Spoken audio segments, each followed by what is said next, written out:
In the bustling city of Brookhaven, filled with towering buildings and people always in a rush, lived a man named David. He shared his home with his wife, Emily, and their two young daughters, Anna and Lucy. David had a good job and provided a comfortable life for his family. On the surface, their life seemed perfect. But as we know, not everything that appears perfect truly is. Far away, in a quiet village, lived David's parents. They were farmers who loved the land, rising with the sun and living a simple life close to nature. Though they were getting older, they continued to farm, not for themselves, but to provide for their son's family after every harvest. They would travel to Brookhaven to spend a few precious days with David. One evening, David sat next to Emily and said, "My parents are coming tomorrow. You remember, right?" Emily, her eyes fixed on her phone, replied, "Yes, I'll take good care of them. Don't worry." David continued, "Wake me up early. I need to pick them up from the station." Emily offered a faint smile. "I've already set an alarm on my phone." David chuckled. "You've become very smart these days." Emily smiled back, turned over in bed, and resumed scrolling. David did the same. In the other room, Anna and Lucy were buzzing with excitement, thrilled that their grandparents were coming to visit. The next morning, David brought his parents home. They were tired from their long journey, but their faces were bright with happiness. "Please, get some rest," Emily said politely. "The girls will be up soon." David then left for work. That evening, the family gathered for dinner. For a few moments, the table was filled with laughter and chatter. But as soon as dinner ended, David reached for his phone. Emily did too. A familiar silence fell over the room. Anna and Lucy quietly finished their meal and went to their room to study. A little later, Anna approached her grandmother. "Grandma, can you help me with my homework?" she asked softly. Her grandmother smiled and sat down beside her. Then Anna whispered, her voice barely audible, "No one helps us. Dad is always on his phone after work, and Mom uses her phone as soon as she finishes her chores."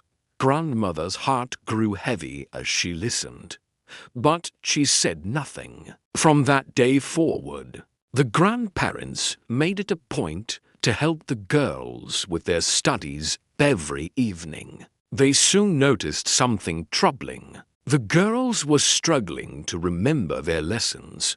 Their homework was often incomplete, and their minds seemed to wander. The next day, Grandfather decided to observe the family more closely. He saw David checking his phone even while eating his meals. He watched Emily scrolling endlessly after finishing her housework. He even noticed that Anna and Lucy had started eating their food while staring at screens. Grandfather turned to his wife and said slowly, "This house is full of people, yet no one is truly present."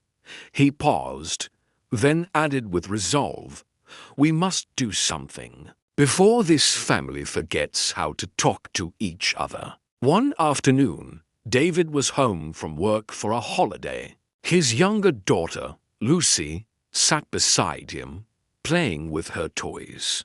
"Dad," she said softly, "do you know there is a girl named Sarah in my school who keeps troubling other kids?" Lucy waited for a response, but David was lost in his phone, scrolling. She tried again, her voice a little quieter this time. Still, there was no reply.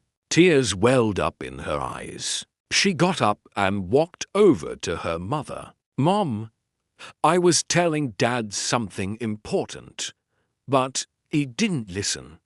Without looking up from her own screen, Emily replied, "Lucy, don't cry. Maybe Dad is busy." Lucy's small voice trembled. "You're the same, Mom. You both only care about your phones. You don't need me or Anna at all." With that, she ran to her room, her small shoulders shaking with sobs. The grandparents saw it all.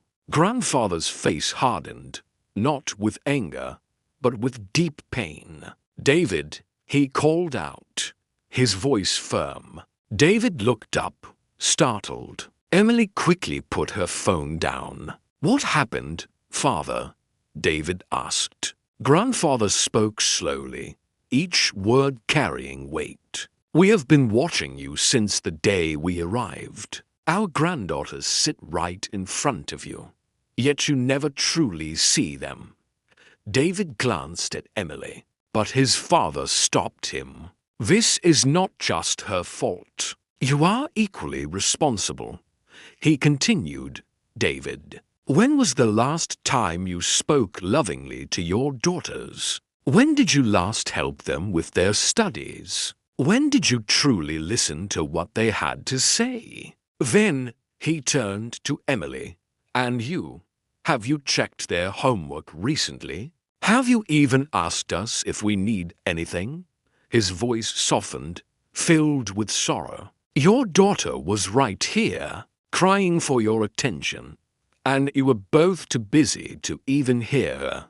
Don't you see?" he said. "How much distance has grown in this family?" David and Emily lowered their heads in shame. The room fell into a heavy, profound silence. That night, neither David nor Emily could sleep. Their father's words echoed in their minds. The next morning, they went to their parents' room.